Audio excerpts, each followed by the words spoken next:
कभी कभी लगता है बिहार को भगवान ने सब कुछ दिया। बुद्ध की भूमि दी, चाणक्य की बुद्धि दी, आर्यभट्ट की गणना दी और अशोक का इतिहास दिया। मैं कुछ दिन पहले बिहार गया था। सोच गया था कि देखूं जमीन पर राजनीति कैसी चल रही है। जात की बात करने वाला बहुत ज्यादा। हर नुक्कड़ पर, हर चौक, हर चाय की दुकान पर बहस होती कि कौन किस जात से है, कौन किस पार्टी का है, कौन हमारा है, कौन उसका है। और यही सबसे बड़ा दुर्भाग्य है बिहार का। बिहार में कोई भी पार्टी आए, वो अपने जात के वोट बैंक के बिना कुछ नहीं। आरजेडी का यादव, एनडीए का ब्राह्मण और पार्टी का तो हर अपना अपना जात तय है। यहाँ राजनीति विचारधारा से नहीं चलती है, किसी एक सोच के माध्यम से नहीं चलती है। यहाँ राजनीति चलती है एक जात की गणना से कि किस जात को क्या देना है या किस जात से क्या लेना है। और दुख तब होता है जब यही जनता जो रोज अपने बच्चों के भविष्य के लिए परेशान है, वो जात के नाम पर वोट डालने जाती है। वो नहीं सोचती है कि आने वाली 5 सालों में उसके बच्चों को स्कूल मिलेगा या नहीं, नौकरी आएगी या नहीं, गांव में सड़क बनेगी या नहीं। बस उसे यह बात पता होता है कि हमारे जात वाला खड़ा है और बस वहीं से विकास की कब्र खुद जाती है। बिहार की धरती वो है जिसने पूरे देश को मजदूर दिया है और ये सबसे बड़ा कष्ट है बिहार के लिए। पर अफसोस उद्योग नहीं दिए हैं बिहार ने। यहां से लोग रोज निकलते हैं, दिल्ली, मुंबई, पंजाब, गुजरात, हर जगह काम करने को जाते हैं। पर यह कोई नहीं पूछता है कि आखिर बिहार में वो काम क्यों नहीं। क्यों बिहार के युवा को अपने घर से हजारों किलोमीटर दूर जाकर मजदूरी करनी पड़ती है। हर सरकार आई, हर नेता ने भाषण दिया। किसी ने कहा बिहार बदलेगा, किसी ने कहा नया बिहार लाएंगे, किसी ने कहा नया बिहार का दौर आएगा, तो किसी ने कहा बिहार को बदल देंगे। पर सच में अगर बिहार बदलना होता तो अब तक बदल चुका होगा। दशकों से यही प्रथा चली आ रही है। विकास के नाम पर केवल जाति की जनगणना होती है। यहाँ विकास बस नेताओं के पोस्टर तक सीमित रह गया है। बिहार में सबसे ज्यादा कॉलेज हैं, सबसे ज्यादा होशियार दिमाग है, पर नौकरी नहीं है। यहाँ से पढ़ा लिखा युवा दिल्ली जाकर कॉल सेंटर में बैठ जाता है और महज 15,000 रुपए में अपना जीवन यापन करता है। यहाँ का युवा मुंबई जाकर ओला चलाता है क्योंकि अपने ही राज्य में उसे कोई रास्ता नहीं मिलता।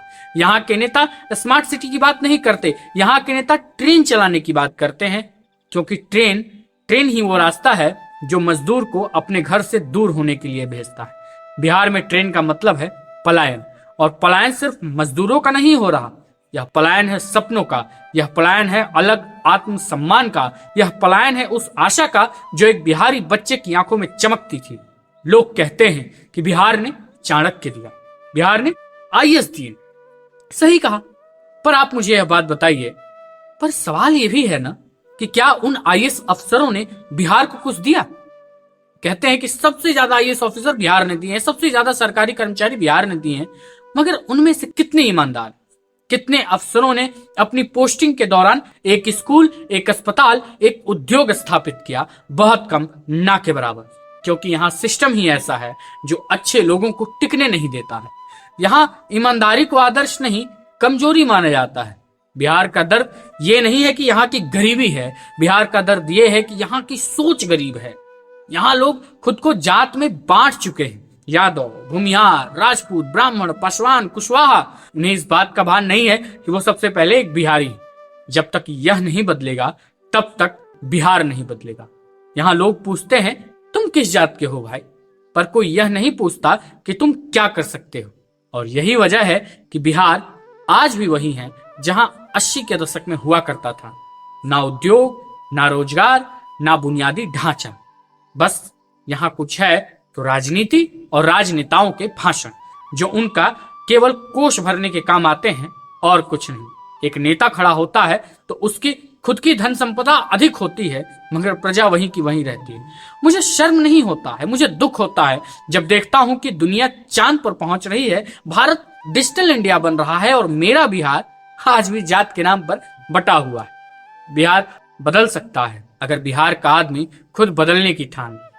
ये तो वही बात हो गई ना कि उसे अब जात की नहीं चिंता चाहिए, उसे भविष्य चाहिए। बदलाव तब आएगा जब बिहारी ये कहेगा कि मुझे कोई फर्क नहीं पड़ता कि तुम किस जात के हो, बस तुम काम करो। बिहार तब बदलेगा जहां हर मां अपने बेटे से कहेगी कि नेता मत बनो, निर्माता बनो, बिहार तब बदलेगा। बिहार तब भी बदलेगा जब हर युवा ये तय करेगा कि मैं पलायन नहीं करूंगा, मैं निर्माण करूंगा।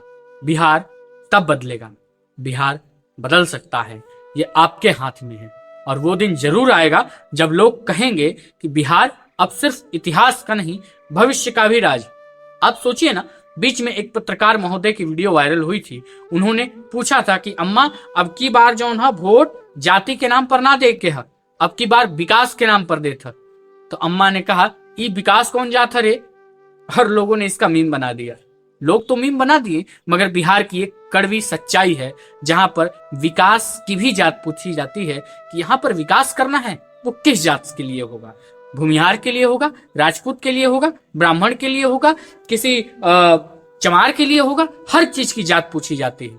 मैं लोगों से विनम्र अनुरोध करता हूं कि आप एक बिहारी हैं, आप अपने अपने लोगों से पूछिए, आप अपने अपने विधानसभा क्षेत्र से पूछिए, आप जिसको चुन रहे हैं आप उनसे पूछिए कि क्या इस बार बिहार बदलेगा।